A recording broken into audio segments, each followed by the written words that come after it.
Bom dia, boa tarde, boa noite, lideranças do Brasil. No episódio de hoje vamos falar sobre a alma do direito de família e sobre a ética judicial. Eu sou Sérgio Zimmermann, arquiteto e consultor. Olá, sou Martina Rodrigues, advogada e consultora. Alienação parental, guarda compartilhada, monetização do afeto, além da ética judicial. Como deve ser a relação juízes, advogados, promotores? Advogado formado pela URGS em 1979, em 1980 ingressou no Ministério Público, iniciando sua caminhada em Candelária. Diversas instâncias em diversas comarcas, em especial Três Passos e São Borja, promotor de justiça, juiz de alçada, em 1998 promovido a desembargador, atuando basicamente no direito de família, sucessões, ECA, registro civil de pessoas naturais. Palestrante e professor, membro de diversos órgãos colegiados do Judiciário, exerceu o magistério na Escola Superior do Ministério Público, Escola Superior da Magistratura, a Júris, além de professor titular da Universidade Ritter dos Reis. Bem-vindo ao programa Desembargador Sérgio Fernando Vasconcelos Chaves. Muito obrigado, é uma satisfação encontrar os amigos, participar desse programa tão prestigiado e lançar algumas ideias para reflexão dos ilustres ouvintes. Ok.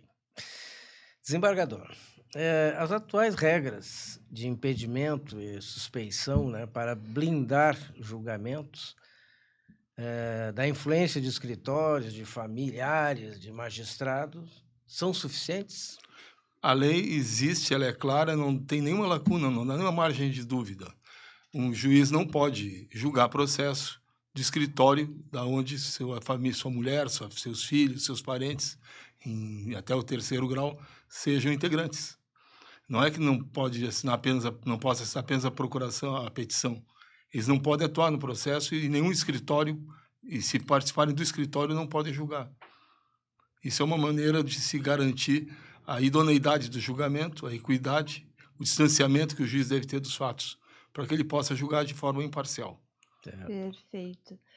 O senhor acompanhou décadas de mudanças no Poder Judiciário. Qual foi a evolução mais profunda que o senhor presenciou na forma como se trata a dignidade humana e os novos arranjos familiares?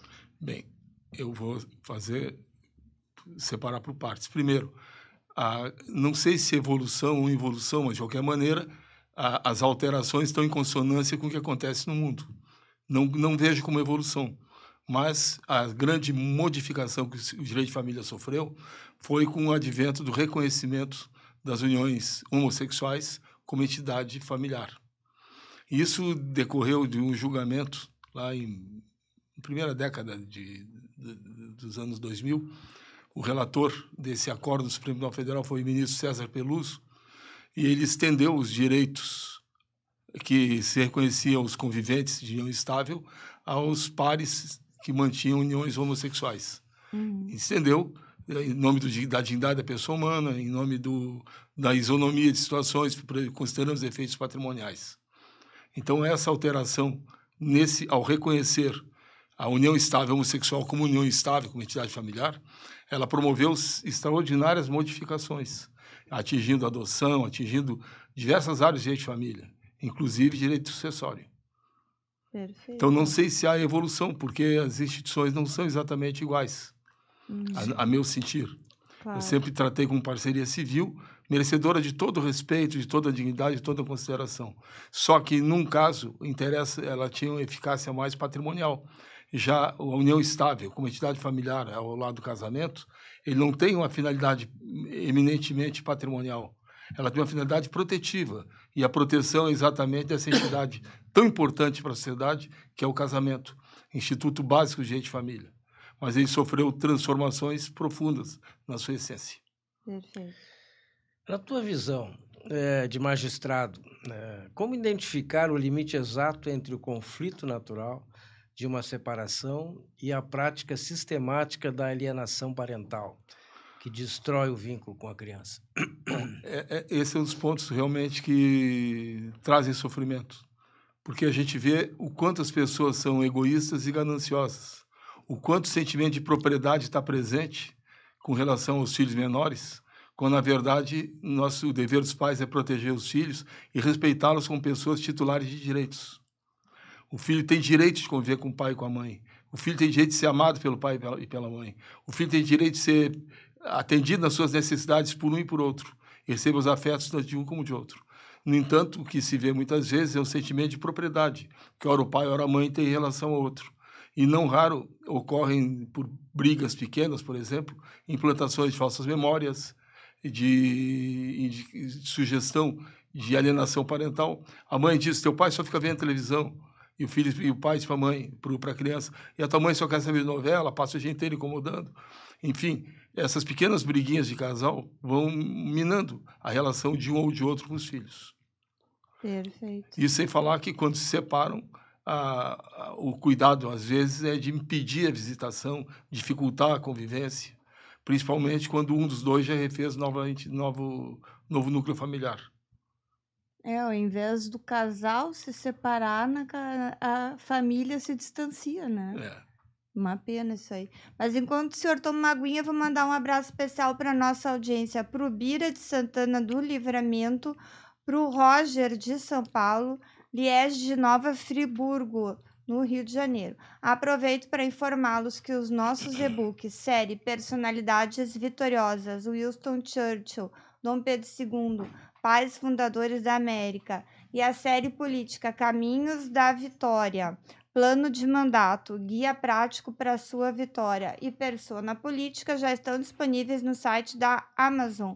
Lembro você também que quer sair candidato nas próximas eleições, agora desse ano, né?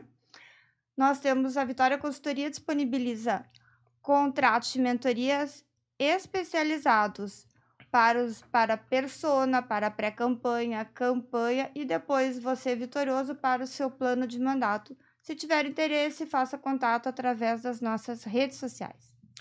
Eu aproveito para os agradecimentos aos nossos parceiros, SBS Engenharia Limitada, solidez que inspira confiança, grandes obras, grandes realizações, Facas Dom Cássio Selaimen, facas com alma, use com orgulho e guarde por gerações.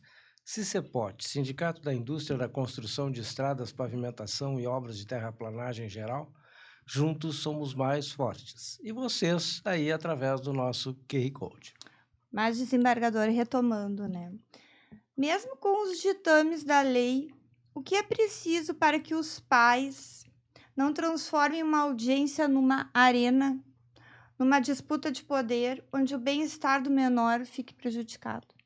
Bom, essa questão de transformar o processo numa arena de guerra é muito frequente. Eu, quando presidi as sessões da 7ª Câmara Civil, ao início dos trabalhos, eu lembrava os senhores advogados de que o sofrimento pertence às partes. A dor pela separação, pelas questões inerentes ao processo, são das partes.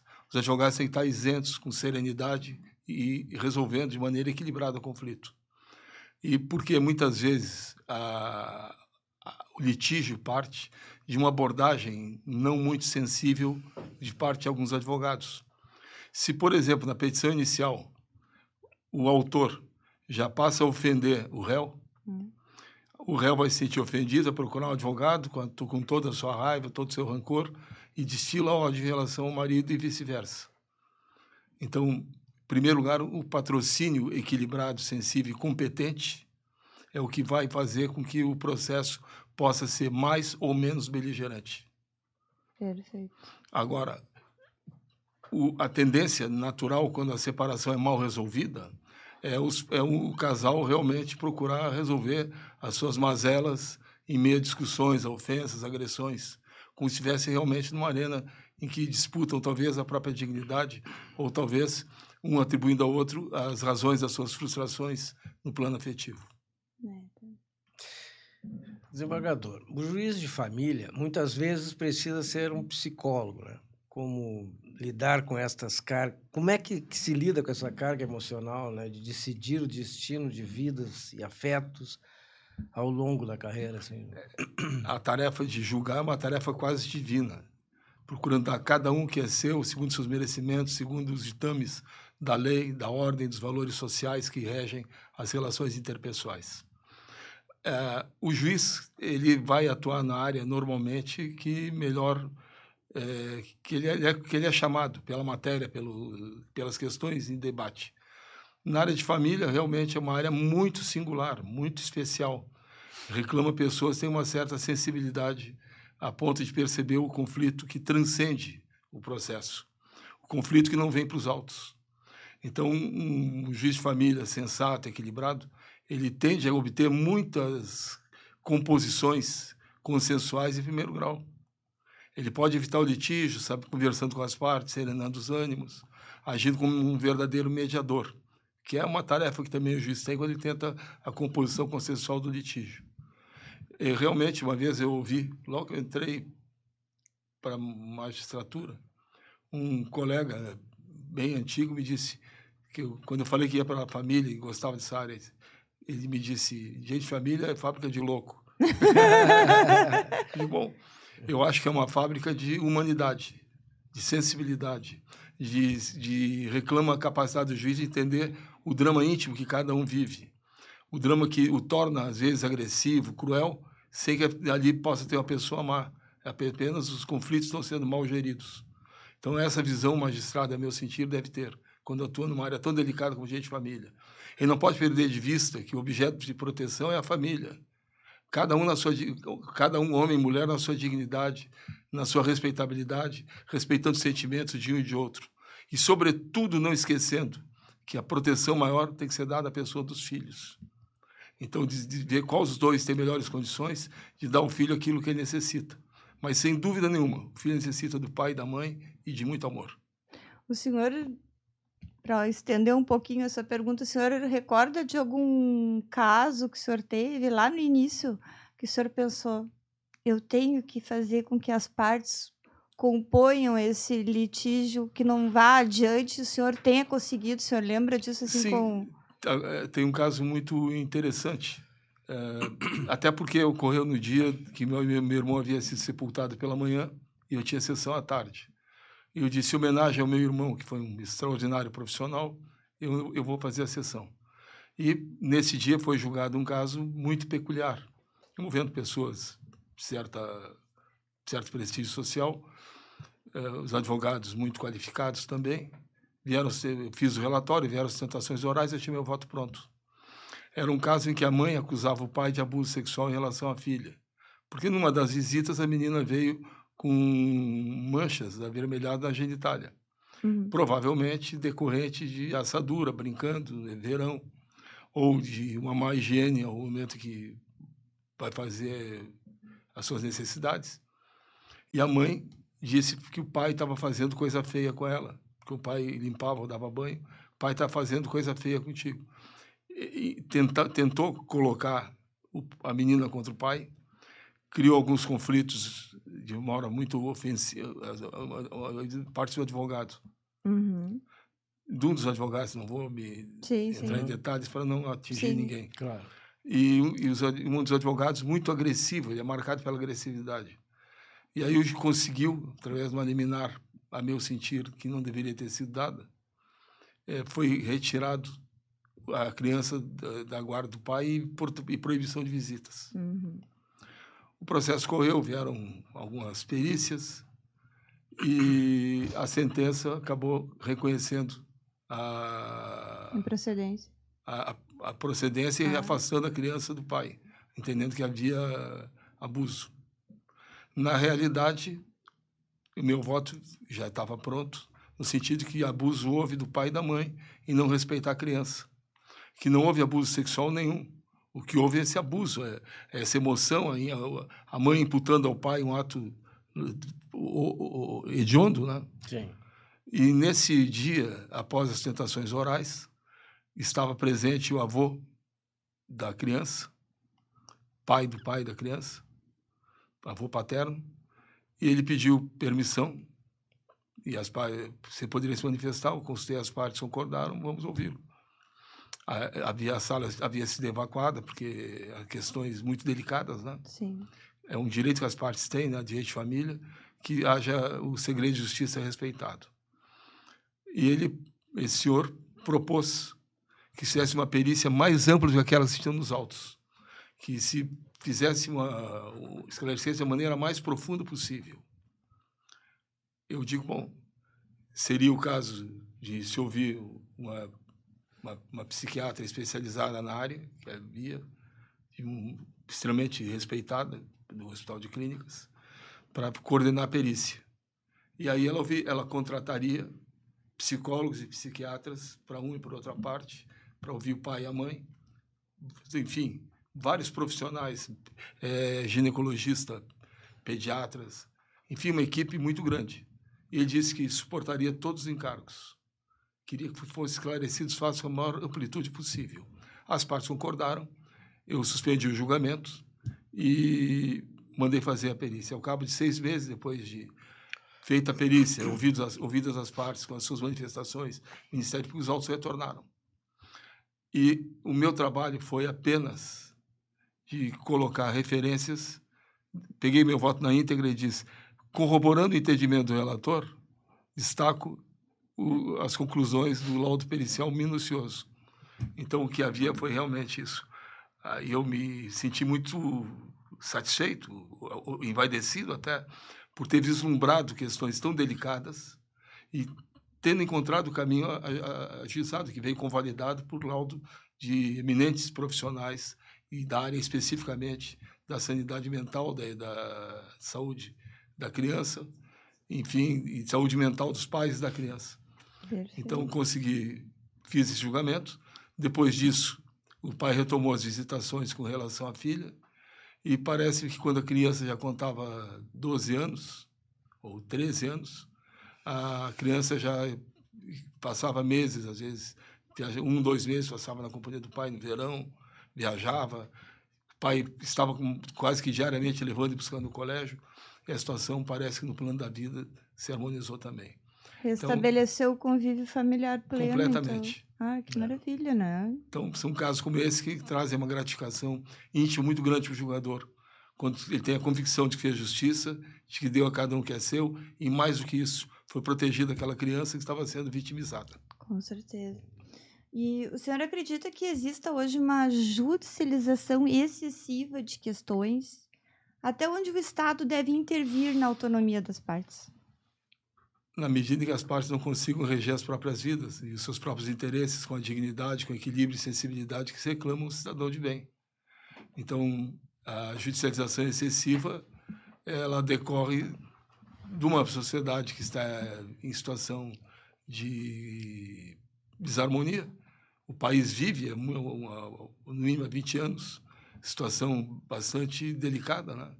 Em que os valores são cambiantes, em que vem ideologia de gênero, enfim, a alteração de todos os referenciais que outrora eram básicos, eram bem estabelecidos. A divisa do direito de um e de outro. E a facilidade também de propor ações com a existência de uma defensoria pública, né? Em que a pessoa vai litigar sem custo, portanto, sem ônus. Sim. Sim, daí facilita o acesso, né? E o pessoal, qualquer coisinha que vê, briga, já ajuda. Assim como a judicialização da saúde também, né? Sim. Ações intermináveis, buscando direitos coletivos, individuais, ações que se superpõem umas às outras e por aí vai. É que daí na esfera extrajudicial também as pessoas não cumprem, né? Então acaba que o judiciário fica sobrecarregado. Complicado. Como integrar as varas de família, as de violência doméstica, por exemplo, né, para garantir que as medidas protetivas sejam mais efetivas e não sejam instrumentalizadas em disputas de guarda? Pois é, essa questão... Bom, primeiro a questão da violência doméstica, depois eu falo da disputa de guarda. Claro, claro. A violência doméstica. Infelizmente, existe um histórico de que os homens agridem as mulheres. Hoje também tem muita gente sendo agredida, tem muito marido que apanha em casa. A violência não é só do marido em relação à mulher, mas também a mulher em relação ao marido. Fruto do contencioso que decorre da desagregação do vínculo afetivo do casal ou da quebra do respeito em algum momento. Então, quando desaparece o respeito, sobrevém a violência. A Lei Maria da Penha, ela é uma lei que veio trazer luzes e uma certa proteção a mulheres indefesas. Temos aí um número expressivo de crimes praticados contra a mulher, lesão corporal, inclusive homicídio. Decorrente também do sentimento de propriedade que o marido tem em relação à mulher e a mulher tem em relação ao homem. Então, a má gestão das suas relações afetivas conduz a uma exacerbação dessa vontade de dominar o outro. Então, a Lei Maria da Penha ela trouxe proteção, sim, mas ela também estimula um certo abuso. E conheço, vi inúmeros casos de mulheres ameaçando.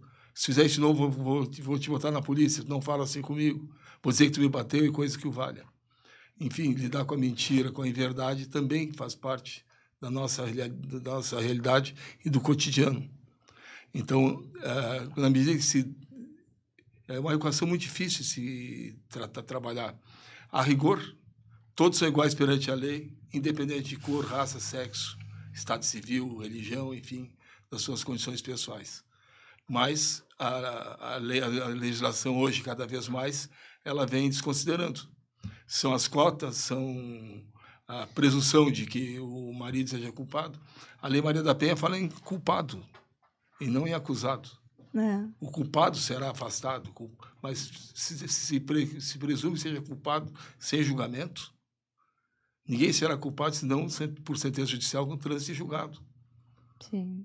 Então, me parece que se vive um momento em que as próprias instituições estão vivendo momentos delicados, a partir também do que se vê no Supremo Tribunal Federal, em que condutas que para qualquer outro ser humano seriam dignas de prisão em flagrante são toleradas, como eventualmente deslizes. Querem fazer uma cartilha para ministros, me parece que a cartilha deve ser dada lá quando o cara está na faculdade, ou no primário, ou quem sabe jardim de infância. Já deveriam saber, né? Tem determinados valores que a gente traz de casa. E segundo, que não precisa nenhuma cartilha quando a lei diz situações de impedimento, de proibição, de suspeição. Então, basta que a gente leia com atenção, sem tentar encontrar furos na lei, com bom senso, com equilíbrio e com honestidade intelectual. O problema não é a lei, né, desembargador? São os operadores do direito, infelizmente. Infelizmente.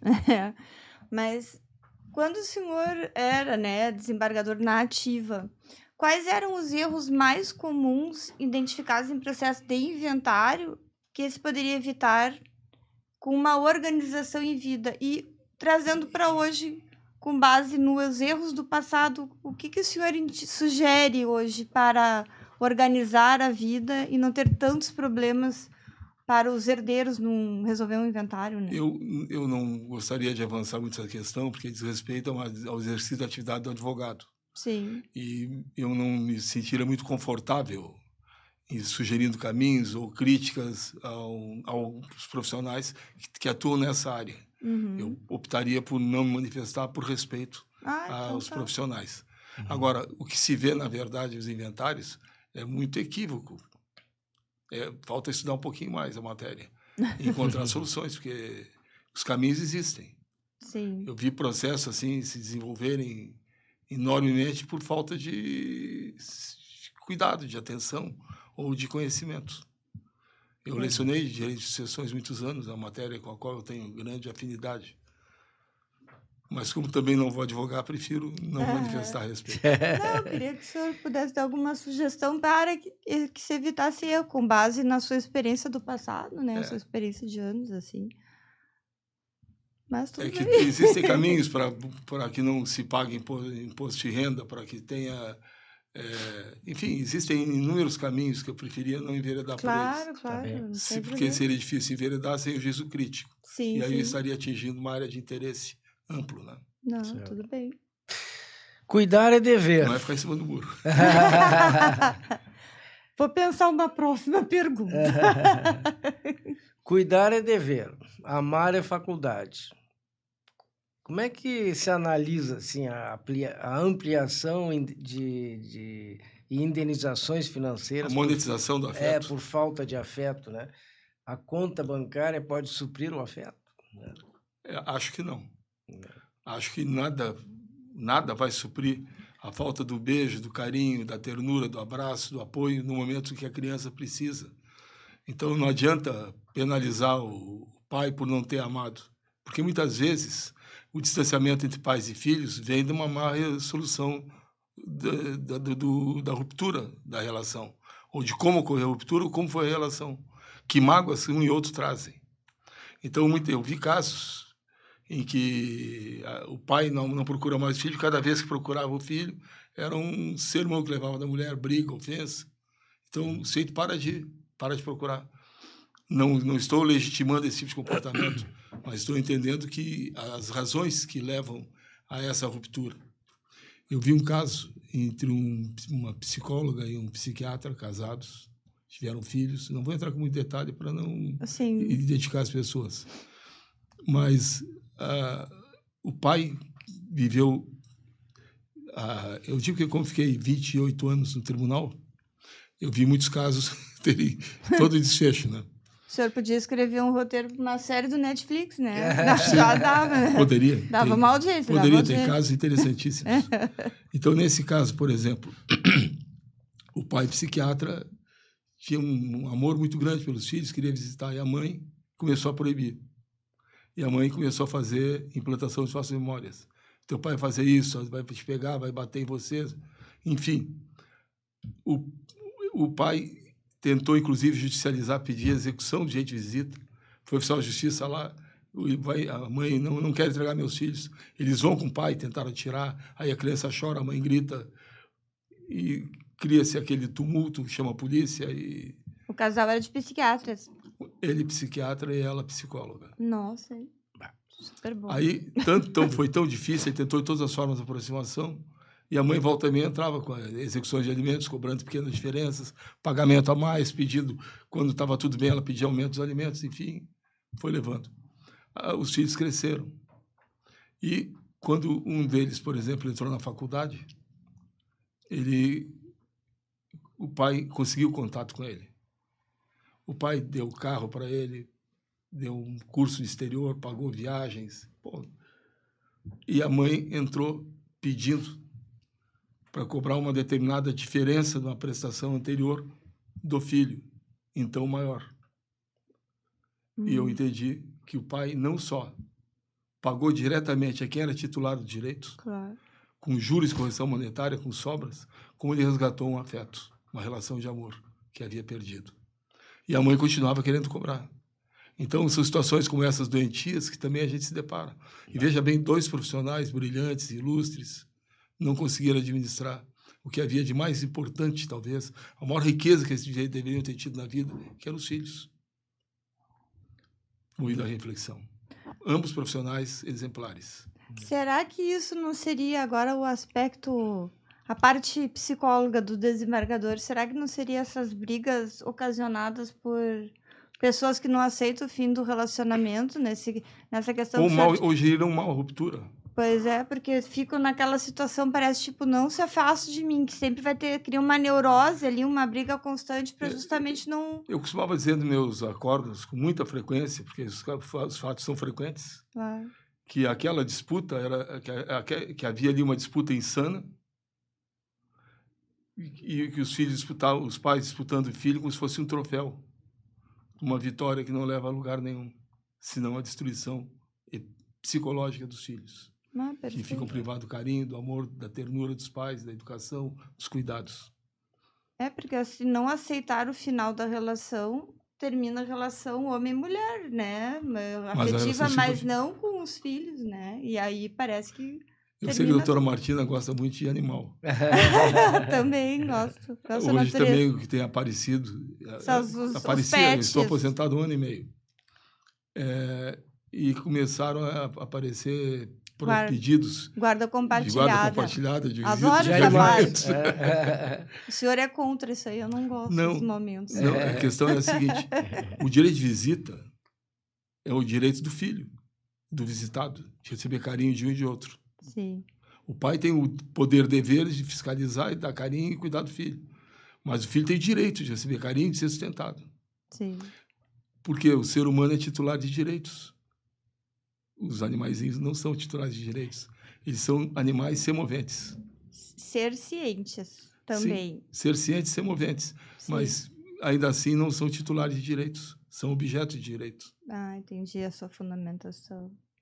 Tá juridicamente fundamentada, mas a minha parte sentimental não é muito concorde Uma vez nisso. também eu dei uma resposta. Cabe recurso aí, desembargador. Não em processo, mas Recurso. em conversas acerca do tema. Uma pessoa dizendo indignada que a mulher não estava deixando o ex-marido ver o filho, ver o cachorrinho, o pet. Um outro não deixavam ver. E o cara vinha com pedido, reclamando, que é barbaridade. E disse assim, olha, resolve esse problema, tia, da maneira mais simples possível. Compra o cachorrinho da mesma raça.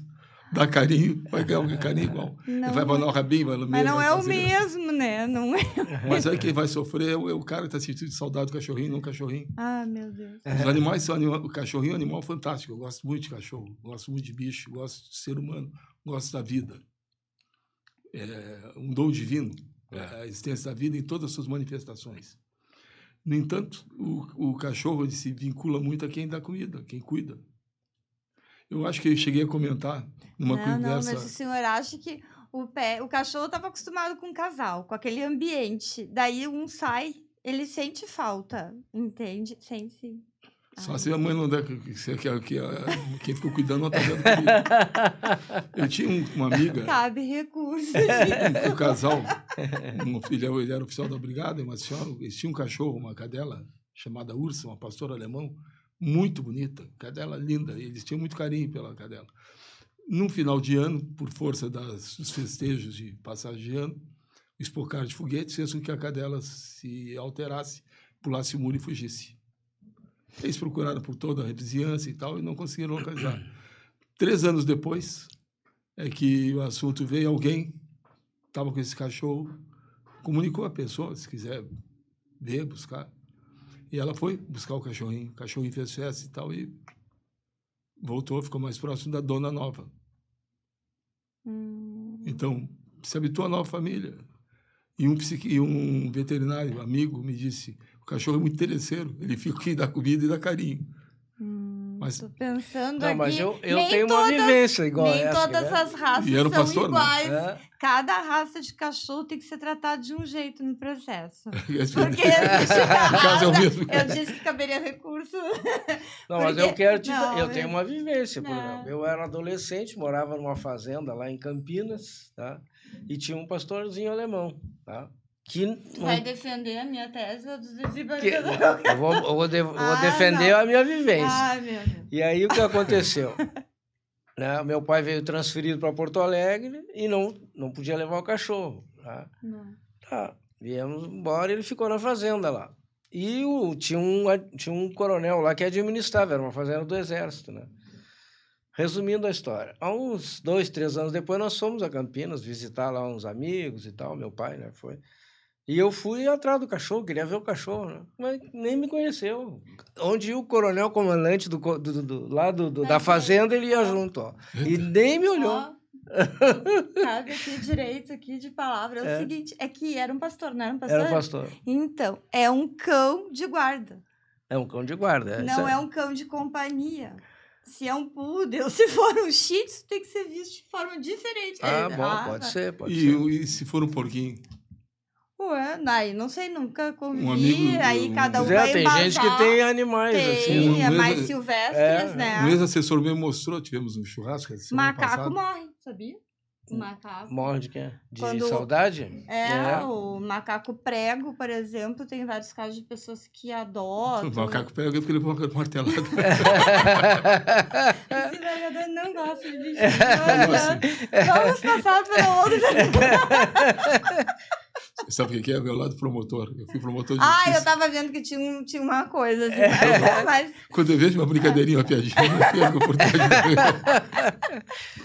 Não, mas o tema é muito interessante. Não esgota nem eu sou dono da verdade. Eu acho que tu sabe que a vivência social vai definir qual é o caminho. Né? Não, mas existe tantos, tem até filmes sobre isso, né? Lá no Japão não tem tem um filme, que agora não me lembro, de um cachorro, acho que era a raça Akita, que ele sempre ia na rodoviária, ou Ficava ferroviária, cuidando, esperando. ficava cuidando e o cachorro Tem morreu esperando. história Tem de vários cachorro fica casos no cemitério. no cemitério, então é isso que eu estou dizendo.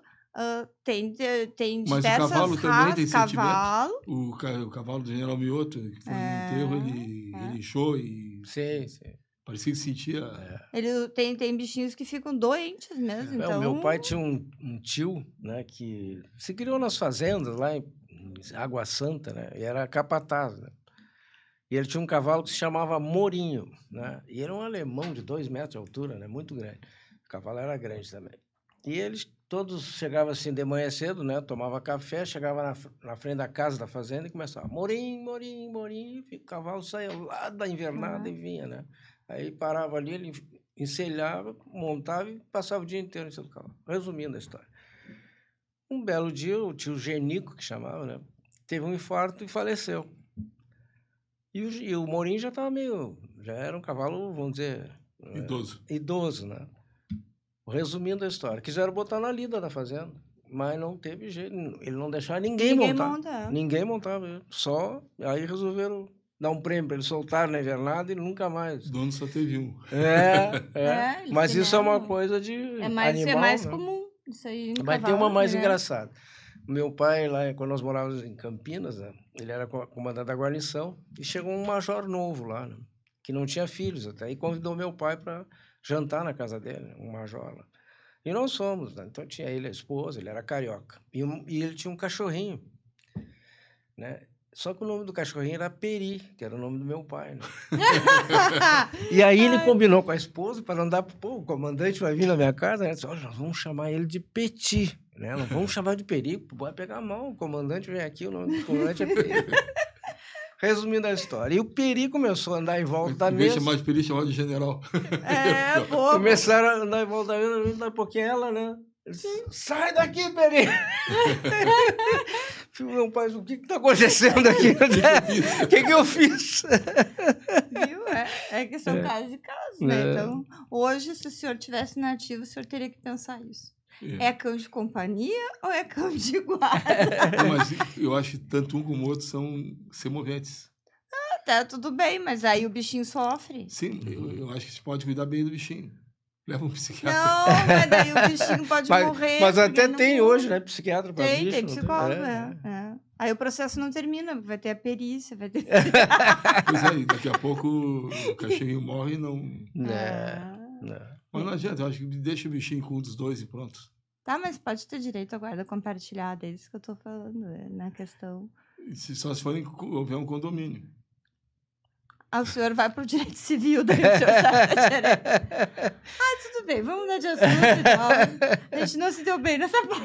Não. Conflito insuperável. Iria até o STJ.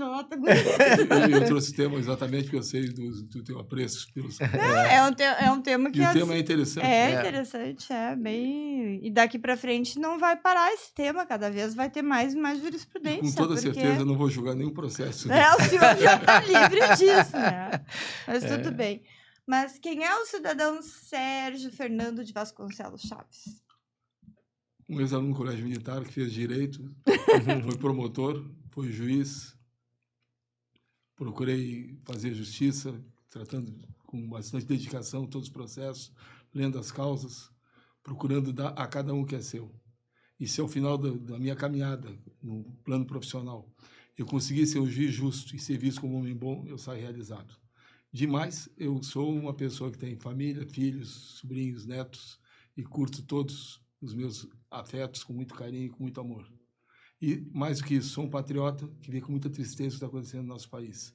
É hora dos homens de bem tomarem posição e promoverem uma mudança. O país precisa de mudanças bruscas e ríspidas. E que não tenhamos mais, oxalá, um poder sobrepujando o outro. Que haja o império da lei, da ordem, da justiça, num país verdadeiramente democrático. Não a democracia chinesa, mas uma democracia em que a voz do cidadão e o direito do cidadão de ser feliz e ser patriota seja respeitado.